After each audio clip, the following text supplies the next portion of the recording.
کے لیے ایمان کے دو درجے ہیں.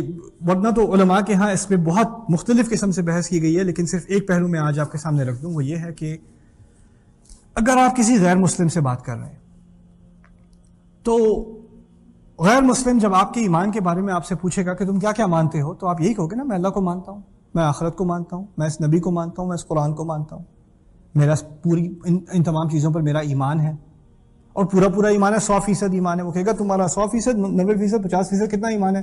تو ہم میں سے کوئی بھی کسی سے بھی کوئی غیر مسلم پوچھ لے کتنا ایمان ہے تمہارا ان باتوں پر، تو ہم کیا کہیں گے؟ 100%. یہ نہیں 50-50، ایسی بات نہیں ہے. ایک تو ایمان کا عقلی درجہ ہے، عقلی طور پہ ہر مسلمان مان چکا ہے کہ یہی سچ ہے، وہ ایمان 100% ہے، اس میں کمی کی کوئی گنجائش نہیں. اس میں کمی ہو تو اس کو ریب کہا جائے گا. ذالک الکتاب لا ریب فیہ، اس کی کوئی گنجائش نہیں مسلمان کے ہاں، ہمیں شک کی کوئی گنجائش نہیں ہے. آپ کو عقلی طور پہ پورا یقین ہونا ہے کہ یہی سچ ہے. اس کی ایک اور مثال، جب دوسرے پہلو پہ جانے سے پہلے ایک اور مثال سمجھ لیں. اگر کسی انسان کو سمجھ میں آ جائے اچھی طرح کہ گاڑی کے 4 پہیے ہوتے ہیں، تو اب وہ 100% اس کو یقین ہے کہ 4 ہی ہوتے ہیں. اس میں کوئی دوبارہ جا کے چیک کرنے کی ضرورت نہیں، آپ کو پتا ہے اچھی طرح 2 اور 2 ملا کے 4 ہوتے ہیں، آپ کو اچھی طرح پتا ہے 4 ہوتے ہیں. اب اس میں کوئی شک کی گنجائش نہیں رہی. یہ عقلی نتیجہ ہے. ایمان کا ایک عقلی درجہ ہے، ایک عقلی نتیجہ ہے کہ یہ قرآن سچ ہے، یہ نبی واقعی رسول ہے، یہ واقعی خدا کا کلام ہے. یہ تمام چیزیں ایک عقلی نتیجہ بھی ہیں، وہ بھی ایمان ہے. ایک عقلی ایمان سمجھ لیں، اس کو فلسفی ایمان سمجھ لیں. دوسرا درجہ ہے ایمان کا جس کا دل سے تعلق ہے. اور یہ دل سے تعلق جس ایمان کا ہے وہ اونچا بھی ہوتا ہے، نیچا بھی ہوتا ہے. کبھی اوپر جاتا ہے، کبھی نیچے جاتا ہے. کبھی آپ خطبہ سن رہے ہو، آپ کا ایمان اوپر جائے گا. کبھی آپ کسی فضول قسم کی مجلس میں بیٹھے ہو، آپ کا ایمان نیچے چلا جائے گا. آپ کو فضول چیز ٹی وی پہ یا یوٹیوب پہ کہیں اور دیکھ رہے ہو، آپ کا ایمان نیچے جائے گا. آپ کوئی فائدے کی بات سن رہے ہو، آپ کا ایمان اوپر جائے گا. ویسے تو آپ 100% مسلمان ہر وقت ہیں، مانتے تو ہر چیز کو ہیں، اللہ کو بھی مانتے ہیں، رسول کو بھی مانتے ہیں، لیکن انسان کے دل میں کچھ آگ جلتی ہے، کبھی کبھار آنسو نکلتا ہے آنکھ سے کبھی کبھار. وہ کس قسم کا ایمان ہے؟ دل کا ایمان. اب یہاں جو دعویٰ ہو رہا ہے نا، یہ عقلی ایمان کا بھی ہو رہا ہے اور دلی ایمان کا بھی ہو رہا ہے.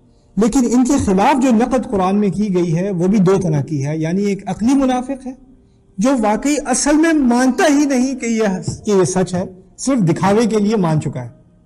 رسول صلی اللہ علیہ وسلم کی جب حکومت بنی ہے مدینے میں، تو اس سے پہلے کچھ منافقون لائک عبداللہ بن ابی، اس قسم کے منافق جن کی حکومت بننے والی تھی، اب ان کی حکومت ہاتھ سے نکل گئی کیونکہ ساری حکومت رسول صلی اللہ علیہ وسلم کے ہاتھ میں ہے. تو اب جس پارٹی کے وہ پریزیڈنٹ تھے، اب بننے والے تھے آگے، اب وہ ساری امیدیں جو ہیں برباد ہو گئی. تو اب مسلمان جو جیتنے والی پارٹی ہے اس کو جوائن کرنا پڑے گا. تو اگر آپ مانتے بھی ہیں تو نہیں، لیکن پھر بھی کرو، نام سے مان لی اور جوائن کر لی، چلو ہاں ہم بھی مسلمان ہیں.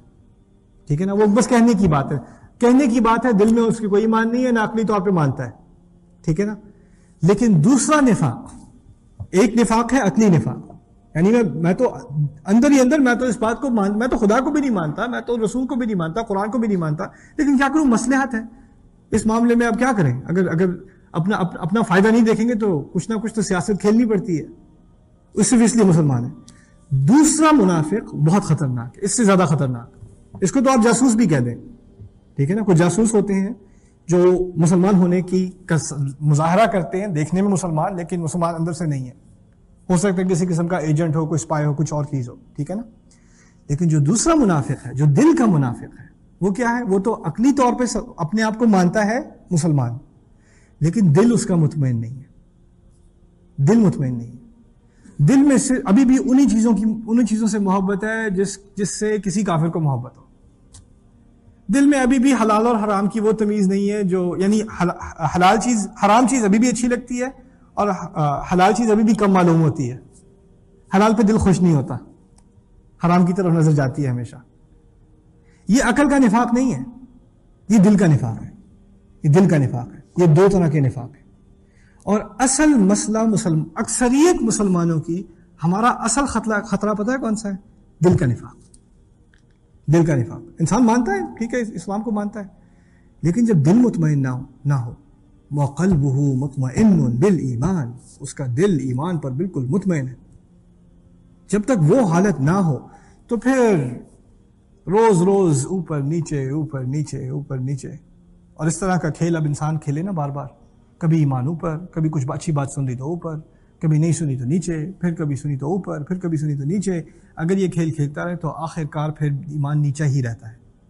اور جب نیچا دل کا ایمان نیچا ہو جائے، یعنی بالکل نفاق دل میں بیٹھ جائے، تو پھر عقل میں بھی شک آنے شروع ہو جاتے ہیں. پہلے دل میں آتا ہے مرض، پھر اس کے بعد عقل میں بھی یہ واقعی اتنے سارے مذہب ہیں دنیا میں، ہمارا ہی صحیح ہے کیا؟ اس قسم کے سوال پھر لوگوں کے دماغ میں شروع آنے شروع ہو جاتے ہیں. وہ بعد کی بات ہے، وہ پہلے نہیں ہوتا، وہ بعد میں ہوتا ہے. پہلے انسان خدا کی نافرمانی کرتا ہے، پہلے صرف دیکھنے کا مسلمان ہے، اندر ہی اندر وہی حرکتیں جو کسی اور کی ہوں گی. کوئی فرق ہی نہیں ہے. جب میں نیو یارک میں رہتا تھا تو ہماری فیملی کو شادی انویٹیشنز وغیرہ آتی تھیں. لوگ سمر میں خاص کر بہت شادیاں ہوتی ہیں. جب میں ہائی اسکول میں تھا تو میرے زیادہ تر دوست ہندو تھے نیو یارک میں، تو مجھے ہندو شادیوں میں بھی جانے کا بہت اتفاق ہوا ہے ہائی اسکول کے دنوں میں. اور میں آپ کو بڑے دعوے سے کہہ سکتا ہوں کہ مسلمانوں کی شادی میں اور ہندوؤں کی شادی میں بہت کم فرق ہے، بہت کم فرق ہے. وہ گانا بجانا جو وہاں، وہی گانا بجانا وہاں، ٹھیک ہے نا. وہ ایک چھوٹی سی رسم ہے ان کی، ٹھیک ہے نا. اس کے علاوہ باقی ایک ہی چیز ہے. ہماری بھی ایک چھوٹی سی رسم ہے، مولانا صاحب آتے ہیں اور پھر رومال اپنے سر پہ ڈال دیتی ہیں، تھوڑی دیر کے لیے ڈی جے بھی والیوم کم کر دیتا ہے، رائٹ. لیکن باقی میں تو کہتا ہوں 19-20 بھی نہیں، 20-20 کوئی فرق نہیں ہے، کوئی فرق نہیں ہے. اور یہ بھی نہیں کہ کوئی ہچکچاہٹ ہو، یہ کیا صحیح ہے. نکاح جسے ہم نکاح کہتے ہیں، النکاح من سنتی، نکاح عبادت ہے، سنت ہے نبی کی صلی اللہ علیہ وسلم. جیسے تم فرض نماز سے پہلے سنتے پڑھتے ہو، نکاح بھی ایک سنت ہے. آپ اندازہ کرو کسی عبادت کے کام میں ایسی حرکتیں کرنا، اندازہ بھی کر سکتا ہے، اور ایسے کھلے دل سے کرنا. اور اگر کوئی اس کے بارے میں کوئی مخالفت بھی کر دے، کوئی بیٹا کہہ دے ابو یہ ذرا کچھ زیادہ ہو گیا ہے اس دعوت میں، کیسی بات کر رہے ہو، خوشی کا دن ہے، خوشی کے دن خدا کی نافرمانی نہیں کرو گے تو اور کب کرو گے. یہ حالت ہو گئی ہے ہماری. یہ نفاق نہیں ہے کیا؟ یہ دل کا نفاق ہے. جب جو چیز اللہ تعالیٰ کو بری لگے وہ تمہیں اچھی لگنے لگے، اور جو اسے اچھی لگتی ہے وہ تمہیں بری لگنے لگے. جب یہ تمیز دل میں ختم ہو جائے، دل کی بات ہے یہ اصل میں، تب نفاق بیٹھ چکا ہے، تب بیٹھ چکا ہے نفاق.